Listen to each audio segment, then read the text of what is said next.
When the church began, God gave gifts to the church, special abilities to serve, and some of those gifts served a temporary purpose. And once that purpose was fulfilled, the gifts ceased.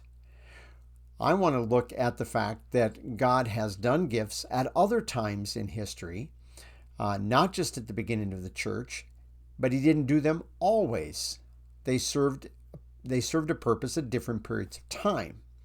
And so we're going to go back and we're going to be looking in the Old Testament today at some occasions when God has performed some gifts. I'm Pastor Tim Holscher, and we're looking at the ministry of the Holy Spirit to believers in the church. We're looking at these gifts, but I am trying to make a case right now for the fact that some of these gifts have ceased. And I realize not everybody may be in agreement, but I think it's important that we understand the temporary purpose of those gifts and why they're not around today, why we shouldn't be looking for them or expect them to operate today, because God has something else He's doing. God has not only done these gifts in the time we're going to look at tonight, at the time of Moses, but we could say that He's done some fairly spectacular, miraculous things. There was a flood. There were people that were witnesses to the flood. He confused the languages at Babel. That was a rather significant event. There was a time in which Abraham went to the southern country, south of what would become the land of Israel, to a king by the name of Abimelech, and God supernaturally stopped all the women from being able to conceive children. Apparently, Abraham stayed long enough that people could actually notice that this was the case, that women weren't actually starting to have children. These are some supernatural events that occur in history prior to the time of Moses. All of those, by the way, were judgment on the world, judgment on the world with the flood, judgment on the world with the issue of their languages and not separating as God had told them, and judgment on the household of Abimelech because of his taking some liberties potentially with Abraham's wife Sarah, despite the fact that Abraham did bear some responsibility to that also.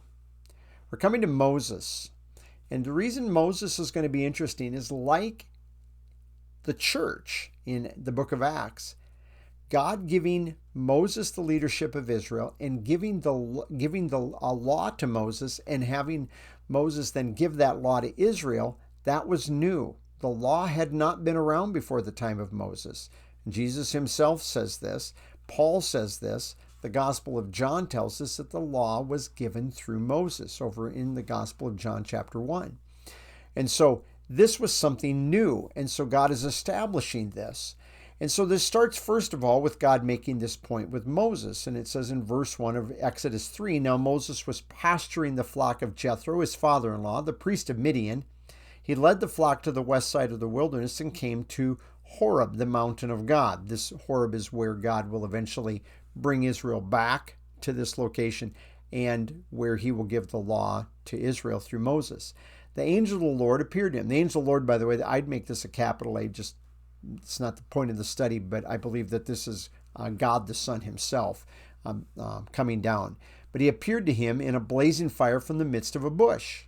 And he, that is Moses, looked, and behold, the bush was burning with fire, and yet the bush was not consumed. So that's supernatural. The bush is on fire, but the bush isn't burning up. And it caught Moses' attention, and that is important. In Exodus chapter 4, when God makes it clear to Moses, "I want you to go to the sons of Israel and tell them what I'm going to do," Moses' reply in verse 1, "What if they will not believe me or listen to what I have to say? For they may say, 'The Lord has not appeared to you.'" And the Lord said to him, "What is in your hand?" And so he casts his staff down on the ground. It becomes a serpent. He picks it up by the tail, and it goes back to being a staff. Tells him to put his hand inside his garment, and when he pulls it out, it has leprosy all over it. So however they identified whatever this skin disease was that we know as leprosy, it came out, but he put it back in and it was whole. And he then says, again down in verse 8, "If they will not believe you or heed the witness of the first sign, then they may believe the witness of the second sign. And if they will not," verse 9, "believe even these two signs or heed what you say, then you shall take some of the water from the Nile and pour it on the dry ground, and the water which you take from the Nile will become blood on the dry ground. That's miraculous. All those things were miraculous for Moses, but it's also what he's going to do before the sons of Israel to prove to them God really had sent him. In Acts chapter 7, as he's getting ready and he's explaining what he's going to do with Israel, he says, but I will harden Pharaoh's heart. That hardening of his heart literally just means God's strengthening his resolve. God's not making Pharaoh do anything Pharaoh doesn't want to do. Pharaoh doesn't want to let them go, but to assure that he doesn't go against what he'd like to do, God's just going to strengthen his resolve. And this is actually real clear when you do a study on the different words that are used in the expressions. And that I may multiply my signs and my wonders in the land of Egypt. So the whole purpose of these signs, these plagues that God was bringing, and they were indeed plagues and they were indeed signs, was God demonstrating to Egypt what he was doing and demonstrating to the people of Israel what he was doing, that this was something new. In Exodus chapter 14, again, God says, thus I will harden Pharaoh's heart, and he will chase after them, and I will be honored through Pharaoh and his army. He's going to be honored. In other words, Israel, this word honor here, kavod, has to do with weight, significance. In other words, God was going to demonstrate through Pharaoh and through the Egyptian army how significant he was, something that at this point Israel probably still did not fully appreciate. In fact, their history demonstrates they struggled with this continually. And so, of course, we know this account where they're at the Red Sea and the Egyptians begin chasing them down, and God is going to deliver them. And of course, they're very fearful. But then we come down to verse 13, and one of these key verses that is very important and we really like. But Moses said to the people, do not fear, stand by and see the salvation of the Lord, which he will accomplish for you today. For the Egyptians whom you have seen today, you will never see them again forever. And they're not going to see them because God's going to destroy the army in the Red Sea. That's what he's going to do. That's a miraculous thing, that he's going to divide the waters. Israel will go through on dry land, and then he will destroy the Egyptian army when they try to follow through. The last of these key major signs, and there are others that follow also, but these are the key major ones. Verse 9 of Exodus 19, the Lord said to Moses, behold, I will come to you in a thick cloud, so that the people may hear when I speak with you and may also believe in you forever. In other words, God again was establishing the fact Moses is my leader for these people. You guys listen to him, and he's going to come down in this thick cloud. In fact, it actually tells us in the context that he comes down thick cloud with thunder and rumblings, and it terrifies the people. In fact, terrifies them so much that eventually the people are going to say, Moses, you go talk with God. If we have to listen to him, we're going to die. They really don't understand what God's doing, but they are very fearful. Significance of all this, these were all signs that God was using to demonstrate to the people of Israel, as well as to the Egyptians, God was really doing this new work.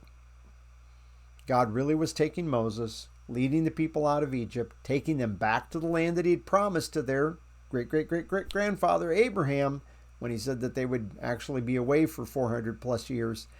And now he's fulfilling that promise, but he is also giving them the law. And all of this is then a precursor for giving the law to Israel through Moses as their leader. It was teaching them something. It was making a point. And it's the same thing then that the sign gifts that we read about in the New Testament for the church, that they served that purpose also, to demonstrate that God was doing something new. The church is not a continuation of what God was doing in the Old Testament. It is something new and distinct from what he was doing with Israel. He's doing something altogether different. And that's why it is important for us to recognize that God, what he did with the church is not the first time he's done that. He did it back here with Moses and the people of Israel. And one of the reasons this is important is because I know Christians that have become wrapped up in the signs and wonder movement, and they sometimes delude themselves. They sometimes reach, trying to find explanations for why they've been disappointed. And they're believers that are expecting God to do things today that he hasn't promised. Those things do not help believers have a good day in the Lord. It's when we understand what God is doing and what he has revealed in his word that we as believers can truly have, only then, a good day in the Lord. Thank you for joining me today.